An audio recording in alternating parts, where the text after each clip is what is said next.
الحمد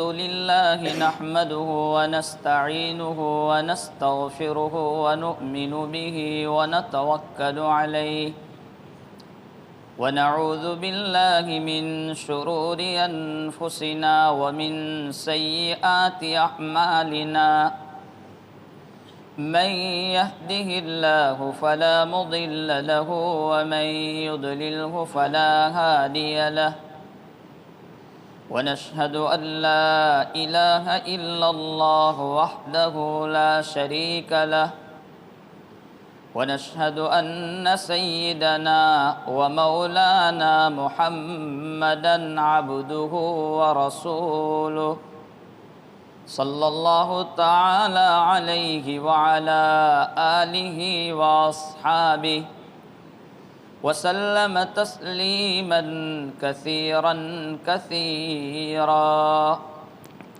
وداعيا إلى الله بإذنه وسراجا منيرا أما بعد فأعوذ بالله من الشيطان الرجيم بسم الله الرحمن الرحيم وما أرسلناك إلا رحمة للعالمين قال الله تبارك وتعالى في مقام آخر لقد كان لكم في رسول الله أسوة حسنة لمن كان يرجو الله واليوم الآخر وذكر الله كثيرا صدق اللہ مولانا العظیم۔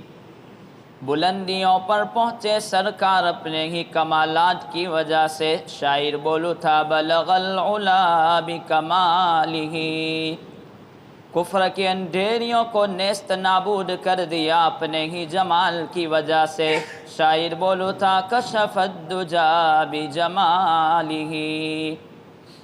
آپ کے تمام اخلاق، ادوات اور آثار بہت ہی بہترین تھے، شاعر بولو تھا حسنت جمیع خصالہ۔ پڑھ لو اس نبی پر ایک مرتبہ درود، صلو علیہ وآلہ، ان اللہ وملائکتہ یصلون علی النبی یا ایہا الذین آمنوا صلوا علیہ وسلموا تسلیما۔ اللہم صل علی سیدنا محمد وعلی آل سیدنا محمد وبارک وسلم۔ گرامی قدر علماء کرام، بزرگان محترم اور عزیز ساتھیوں، گزشتہ ہفتے آپ حضرات کے سامنے میں نے اللہ رب العالمین کی رحمت کا ذکر اور تذکرہ کیا تھا کہ رب العالمین کی رحمت کا اثر یہ ہوا کہ اس نے حضرت نبی کریم صلی اللہ تعالی علیہ وسلم کو نبی بنا کر کے بھیجا، اور اس پر میں نے بہت ساری باتیں عرض کی تھی کہ رب العالمین اپنی مخلوقات سے رحم ہی چاہتے ہیں کہ وہ ان پر رحم کریں، ان کو سیدھا راستہ دکھائیں، غلط راستے سے ان کو بچائیں۔ رب العالمین غضب نہیں چاہتے، وہ ہمیشہ اپنے بندوں کو معاف کرنا چاہتے ہیں۔ حضرت نوح علیہ السلام، مفتی تقی صاحب نے لکھا ہے اصلاحی خطبات میں کہ حضرت نوح علیہ السلام نے رب العالمین سے دعا کی کہ اللہ رب العالمین، یہ لوگ تو مانتے نہیں، میں تو تھک گیا ان کو سمجھا کر کے، وہ تو مجھے گالیاں دیتے ہیں، پتھر مارتے ہیں، اب کوئی علاج کر ان پر عذاب نازل کر دے۔ رب العالمین نے پانی کے ذریعے ان پر عذاب نازل کیا اور سب کو ڈبو دیا، سب معاملہ ختم ہو گیا۔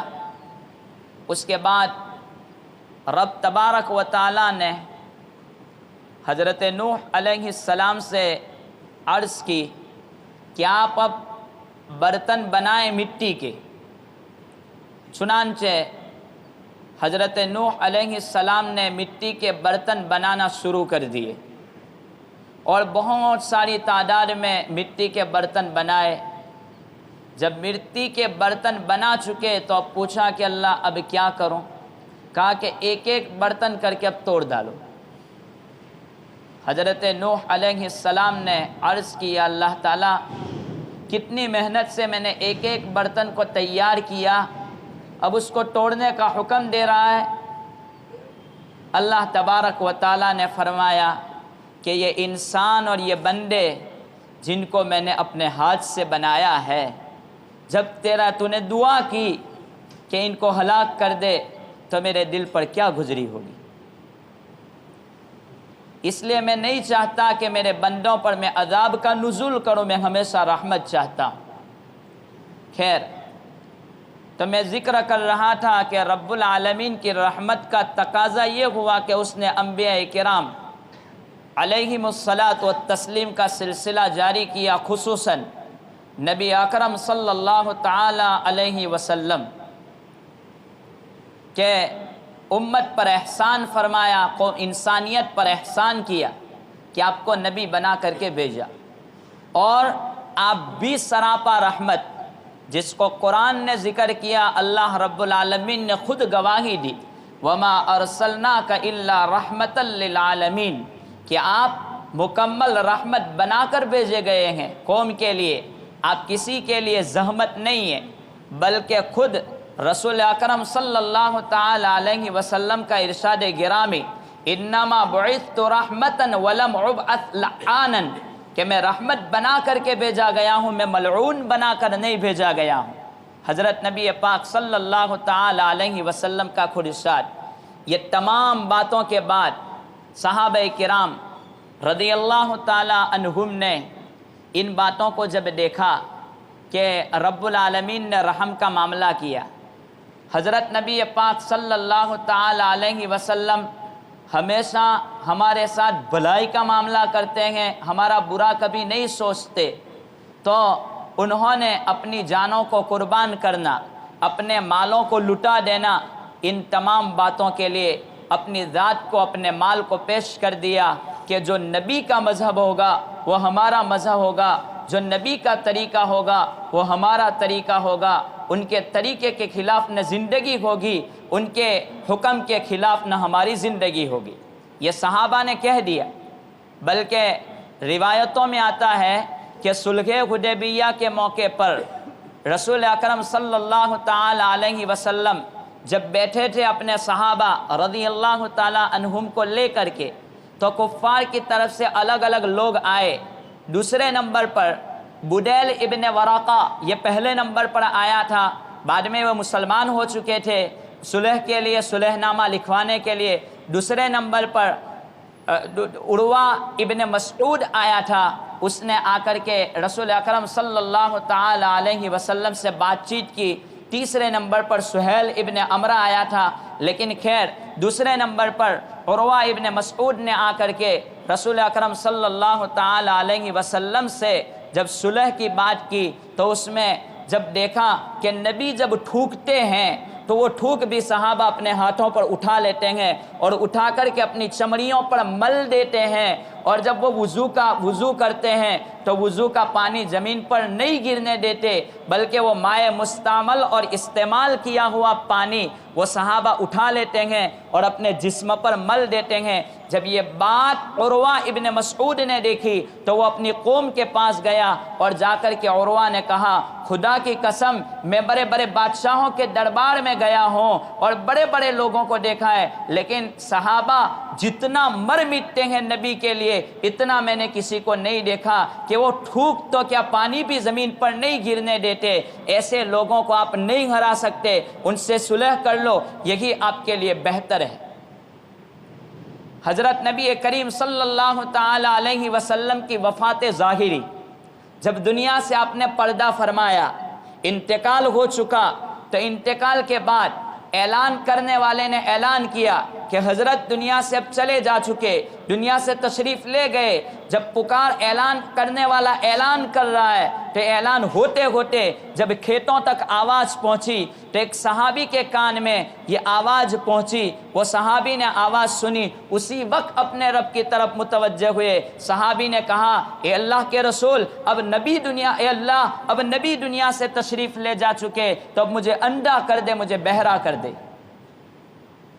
کہا کہ یہ آنکھوں سے تو میں نبی کے چہرے کو دیکھا کرتا تھا، اب دنیا میں کوئی چیز دیکھنے کے قابل نہیں رہی، اے اللہ مجھے بہرا کر دے۔ ان کانوں کے ذریعے تو میں نبی کی باتیں سنا کرتا تھا، اب کوئی سننے جیسی بات نہیں رہی، مجھے بہرا بھی کر دے۔ وہ صحابی مستجاب الدعوات تھے، ان کی دعائیں قبول ہو جاتی تھی، ہاتھ اٹھانے تھے کہ فوراً اللہ رب العالمین نے ان کو بہرا اور اندھا کر دیا۔ حضرت ابو بکر رضی اللہ تعالی عنہ کی زندگی میں ان کو کئی مدت سے اپنی چھاتی میں درد ہو رہا تھا۔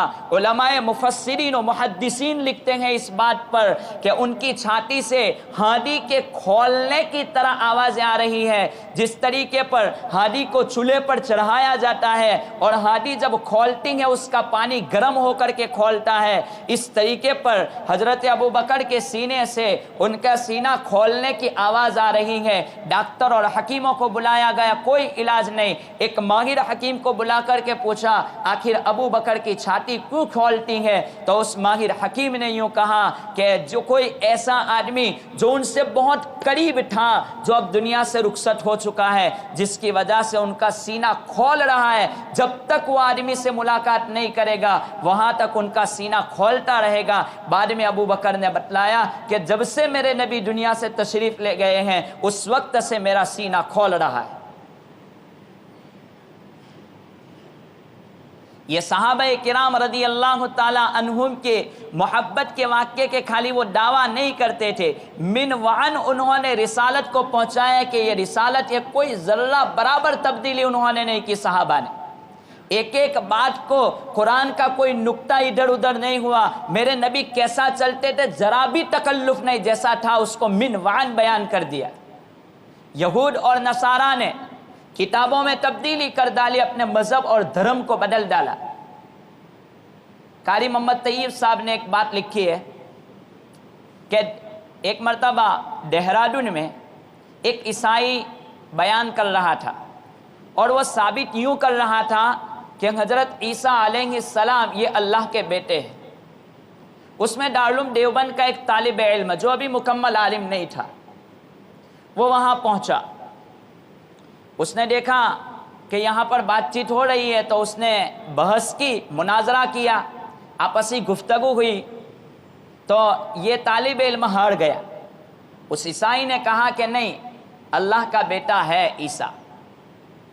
تو اتنے میں جب اس کو دھکے دیے گئے وہ طالب علم کو، تو بازو میں ایک دیوار کے پیچھے ایک بھٹیارا تھا، تو بھٹیارے نے دیکھا کہ معاملہ یہاں تک پہنچا تو وہ بھٹیارا اپنی دیوار کو پھاند کر کے کود کر کے آیا اور مولوی کا ہاتھ پکڑا وہ طالب علم کا، کہا کہ چلو یہ جاہل لوگ تم لوگوں جیسے نہیں مانیں گے، وہ تو ہم جیسے جاہلوں سے مانیں گے، چلو میں آپ کو لے چلتا ہوں۔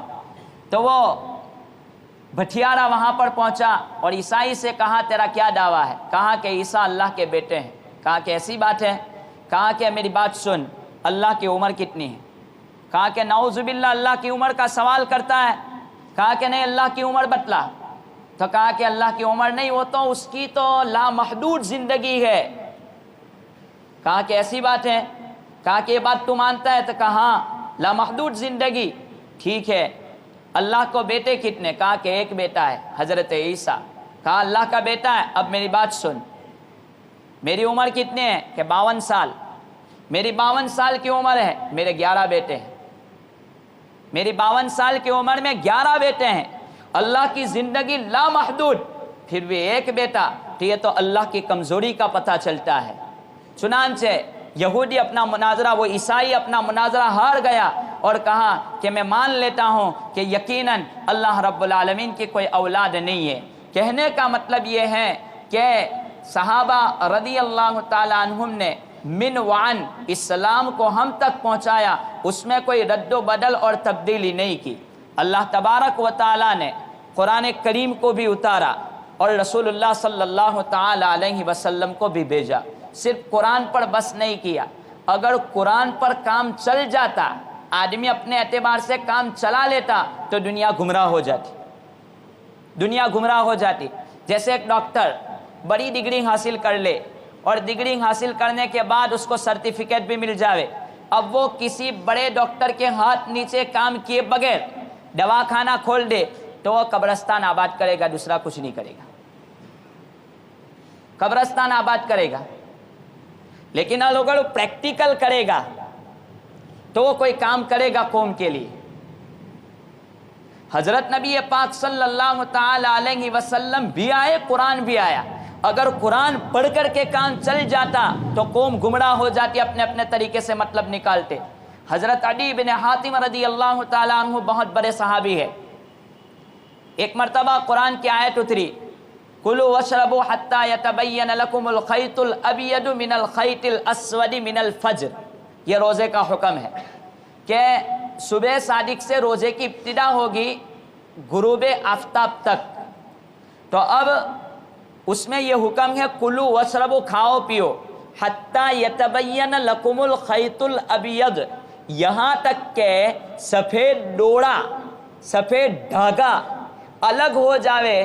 اب من الخیط الاسود, کالے دھاگے سے جب الگ ہو جاوے, آپ فرق کر سکیں, اس کے بعد آپ کو روزہ بند کر دینے کا اور آپ کی سحری ہو جائے گی. صحابہ کرام, یہ صحابی عدی بن حاتم نے کیا کیا؟ حکم تو یہ ہے اس کا کہ سفید سے مراد یہ صبح صادق ہے اور کالی سے مراد رات ہے, کہ رات اور دن جب الگ الگ ہو جاویں تو روزے کی ابتدا ہو جائے گی. تو یہ صحابی نے کیا کیا؟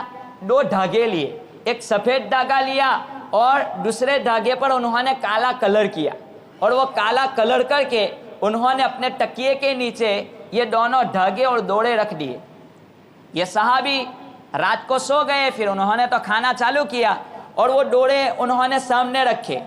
ابھی بھی اس میں فرق نظر نہیں آتا, صبح صادق بھی ہو گئی, دن کا چاندنا بھی ہو گیا, اور یہ صحابی تو کھائے جا رہے ہیں. کسی نے کہا کہ یہ کیا ہے؟ اب تو کھائے جا رہے ہیں, صبح صادق ہو گئے. کہا کہ قرآن آیا ہے کلوا واشربوا حتی یتبین, کہ جب سفید ڈوڑا کالے ڈوڑے سے الگ نہ ہو جاوے وہاں تک سحری کی ابتدا نہیں ہوتی, تو یہاں تک تو ہوا نہیں ہے. تو کہا کہ ایسا, یہ بات حضرت نبی کریم صلی اللہ تعالی علیہ وسلم کے پاس پہنچی. اللہ کے رسول صلی اللہ علیہ وسلم نے بلایا, کیا سمجھے آپ اس آیت کا مطلب؟ کہا کہ اللہ کے رسول, قرآن میں ہے کہ سفید ڈوڑا کالے ڈوڑے سے الگ ہو جاوے تو سحری بند کر دو. تو میں نے تو دو ڈوڑے لیے ہیں. اللہ کے رسول صلی اللہ علیہ وسلم نے فرمایا, ان وسادتک لعریض, اے عدی تیرا تکیہ تو بڑا چوڑا ہے, تیرا تکیہ بڑا چوڑا ہے. سفید سے مراد ہے صبح صادق, اور کالے دھاگے سے مراد ہے وہ رات کا اندھیرا. جب رات کا اندھیرا الگ ہو جاوے اور صبح رونما ہو جاوے تو آپ اس وقت روزہ بند کر دیں. تو کوئی آدمی اپنے طریقے پر قرآن سمجھ نہیں سکتا, اس کے لیے مستقل علماء کے سامنے بیٹھنا پڑتا ہے. آدمی اپنی طرف سے ترجمہ پڑھ کر کے بڑا مفتی اور مولوی نہیں بن سکتا. یوٹیوب پر بیان سن کر کے وہ مفتی نہیں بن جاتا, وہ مولوی نہیں بن جاتا. ایسا نہیں کہ مجھے سب سمجھ پڑ رہی ہے. آج نتیجہ یہاں پر پہنچا ہے کہ لوگوں نے اپنے اپنے طریقے سے مذہب کو سمجھنا شروع کیا. اپنے اپنے طریقوں پر جب مذہب سمجھا تو تفرقے بڑھتے چلے گئے, جماعتیں بنتی چلی گئی, اور لوگ کہتے ہیں کہ بس اسی طریقے پر مذہب اسلام ہوگا. ایسا نہیں ہے. صحابہ نے تو اس کی رعایت کی, اس طریقے پر رعایت کی کہ ایک آیت یا ایک حدیث ادھر سے ادھر نہ ہو جاوے. اس بات کی انہوں نے مکمل نگہداشت رکھی اور اس کو سنبھالا. اور ہم ہے کہ معمولی باتوں پر کہا کہ حدیث میں یہ ہے, قرآن میں یہ ہے, حدیث میں یہ ہے, قرآن میں یہ ہے. نہیں ہو سکتا. گمراہی کے علاوہ کوئی ٹھکانہ نہیں ہے. خیر, میں نے اپنی بات کی ابتدا کی کہ اللہ تبارک و تعالی رحمان ہے. اس نے مخلوقات کو جوڑا رحم کے ناطے, نبی کو بھیجا رحم کے ناطے. صحابہ کرام رضی اللہ تعالیٰ عنہم کے بارے میں یہی لکھا ہے کہ یہ صحابہ الصحابۃ کلہم عدول, کہ صحابہ عادل ہے. انہوں نے ایک آیت کو بھی ادھر سے ادھر نہیں ہونے دیا. تو تو صحابہ کی پیروی کرو آپ، صحابہ کو گالیاں نہ دو، صحابہ کو گالیاں دینے والا منافق ہے، صحابہ کو گالی نہیں دی جا سکتی، یہ بات ہے۔ اب لوگ انہی کے بڑے سے بڑا ولی، بڑے سے بڑا قطب اور بڑے سے بڑا ابدال اپنے آخری مقام پر پہنچ جاوے، اس آخری سٹیج پر پہنچ جاوے، وہ ادنا درجے کے صحابی کے مقام اور مرتبے کو نہیں پہنچ سکتا، اتنا یاد رہیں۔ اسی لیے پیروی ان کی جائے گی جو قرآن حدیث کے مطابق ہوگا، ان کے خلاف ہوتا نہیں۔ خلاصہ کلام یہ کہ ہم اپنی ذاتوں کو قرآن حدیث کے مطابق ڈھالیں، اسلام کے مطابق زندگی بنائیں۔ ایسا نہیں، اسلام ایک دین ہے، دین کو دین کے طریقے پر دیکھیں، اس کو قانون اور لا اور لو کے طریقے پر نہ دیکھیں۔ جب ایک قانون کے اعتبار سے دیکھے گا تو آدمی گناہ کر بیٹھے گا، اور دین کے اعتبار سے جب دیکھے گا تو آدمی کبھی نافرمانی نہیں کرے گا۔ جیسے ایک آدمی کو یوں کہا جاوے قانون کی بات کہ اگر آپ داڑھی نہیں رکھو گے تو آپ کو یہاں پر نوکری نہیں مل سکتی، کون مائی کا لال ہے کہ وہ نہ رکھے؟ آپ کو کھانا نہیں ملے گا۔ یہ قانون سمجھا رہا ہوں، اس کو قانون کہتے ہیں، یہ قانون۔ اگر یوں کہیں کوئی ہندو آفیسر جو اسلام کو نہیں مانتا ہے، وہ یوں کہے کہ اگر آپ کو ہماری کمپنی میں کام کرنا ہے تو آپ اپنے چہرے کو چکنا کر لیں گے، یہ قانون ہوتا ہے۔ اگر آپ گاڑی چلا رہے ہیں، آپ کے پاس لائسنس نہیں ہے، آپ کی پکڑ ہوگی تو اس قانون کے تحت چلے گا، وہ اس راستے سے گزرے گا۔ اگر لائسنس نہیں ہے تو اس راستے سے گزرے گا جہاں پر کوئی پکڑنے والا پولیس وغیرہ نہیں ہے، یہ قانون ہے، یہ قانون بولتے ہیں۔ اور دین کہتے ہیں عشق اور محبت کے نام کو، عشق کہ آدمی اس پر مر میٹے، چاہے کچھ بھی ہو جاوے، اس بات پر عمل ہو کے رہے گا، اس کے خلاف نہیں ہوگا۔ شیطان کے پاس سب کچھ تھا، قانون تھا، لیکن اس کے پاس عشق نہیں تھا۔ شیطان سب سے بڑا عالم دنیا میں گزرا ہے، شیطان بڑا عالم گزرا ہے، اتنا بڑا عالم گزرا ہے کہ اللہ تبارک و تعالیٰ کی معرفت اس کو بہت تھی، عالم۔ اسی لیے ایک مرتبہ کسی بزرگ سے اس نے پوچھا کہ میں اگر اللہ سے توبہ کروں تو اللہ مجھے معاف کر دے گا؟ تو کہا ہاں معاف کر دے گا، کیا کرنا ہے؟ کہا کہ جس آدم کو سجدہ نہیں کیا اس پر سجدہ کر لے۔ تو کہا کہ آپ ہی کہتے ہو کہ جھکا نہیں جا سکتا قبروں پر، تو اب تو قبر پر جھکنے کی بات کرتے ہو۔ پھر عارف بہت بڑا تھا، وہ اللہ کو پہچاننے والا، معرفت اس میں بہت تھی۔ تو شیطان نے جب اللہ تبارک و تعالیٰ نے اس کو نکال دیا اپنی بارگاہ سے، تو شیطان نے فوراً اللہ تعالیٰ سے کہا کہ مجھے مہلت دے دے، اگر ہم جیسا کوئی ہوتا تو ابھی اللہ غصے میں ہے، ابھی بات کرنا ٹھیک نہیں ہے۔ لیکن وہ جانتا تھا کہ اللہ کا توازن باقی رہتا ہے، غصے میں بھی اس کا عالم وہی اور نرمی میں بھی وہ اسی عالم میں رہتا ہے۔ اللہ تبارک و تعالیٰ اپنے آپے سے باہر نہیں ہوتے، فوراً سوال کر لیا۔ اور شیطان عابد بھی بہت بڑا تھا، اس نے ایک بالش ایسی جگہ نہیں چھوڑی آسمان پر کہ جہاں پر سجدہ نہ کیا۔ لیکن شیطان عاشق نہیں تھا، عشق نہیں تھا، محبت نہیں تھی اس کے پاس، تو وہ گمراہ ہو۔ ہمارے پاس قانون ہے، ہمارے پاس سب کچھ ہے، علم ہے، سب کچھ ہے، اللہ کو جانتے ہیں، لیکن ہم لوگوں کے پاس عشق نہیں ہے۔ عشق نہ ہونے کی وجہ سے جو سمجھ میں آتا ہے اس پر عمل کرو، سمجھ میں نہ آئے اس پر عمل چھوڑ دو، یہ ہمارا کام بن چکا ہے۔ تو ہمیں حقیقی معنوں میں عاشق بننا ہے، ہمیں شیطان نہیں بننا ہے، سمجھ میں آوے کہ نہ آوے۔ یہ خلاصہ کلام شریعت کا، شریعت مقدسہ اسلام کا، توحید کا اور حضور صلی اللہ علیہ وسلم کی محبت کا، یہ ہے عشق محبت۔ یہ ہے بات کہ کوئی بھی کام ہو یہ میرے نبی کے طریقے پر ہوگا، کوئی بھی بات ہو میرے اپنے طریقے پر نہیں ہوگی، میرے نبی نے یہ کہا تو یہ کام ہو کر کے رہے گا۔ اس کو کہتے ہیں عشق محمد۔ اللہ تبارک و تعالی ہم تمام کو اس کو قانون کے دائرے سے ہٹ کر دین کے دائرے پر زندگی گزارنے کی توفیق عطا فرمایا۔ اگر قانون پر چلے گئے تو قانون کا مسئلہ تو میں نے آپ کو سمجھایا، وہ ہوگا ڈر کے مارے ہوگا، جہاں ڈر ختم وہاں پر قانون آ جائے گا۔ اور اگر محبت کے نتیجے پر ہوگا تو پھر وہ آدمی کسی بھی قیمت پر اپنے اسلام کو نہیں بیچے گا، وہ نبی کی محبت میں اپنی جان کو قربان کر گرے گا۔ وہ صحابی کا واقعہ کہ صحابی ایک بادشاہ کے دربار میں بیٹھ کر کے لقمہ اٹھا رہے ہیں، وہ لقمہ جب زمین پر گر چکا تو وہ صحابی اب کہہ رہے ہیں، لوگ بازو والے نے کہا کہ یہ لقمہ کیوں اٹھاتے ہو، یہاں پر کوئی کھانے کی کمی نہیں ہے، آپ کھانا کھا لیجئے اندر سے، یہ لقمہ چلا جاوے تو چلا جاوے، اتنے بڑے دربار میں آپ کی گستاخی ہوگی، آپ بادشاہ کے دربار میں یہ کام کرتے ہو۔ وہ صحابی جواب دیتے ہیں، اترک سنت حبیب لہؤلاء الحمقاء، کہ میں ان بیوقوفوں اور جاہلوں کی وجہ سے میرے نبی کی سنت کا جنازہ نکال دوں؟ دنیا کچھ بھی کہے، آج میں میرے نبی کے طریقوں کے مطابق زندگی گزارنا چھوڑ دوں؟ یہ ہو نہیں سکتا۔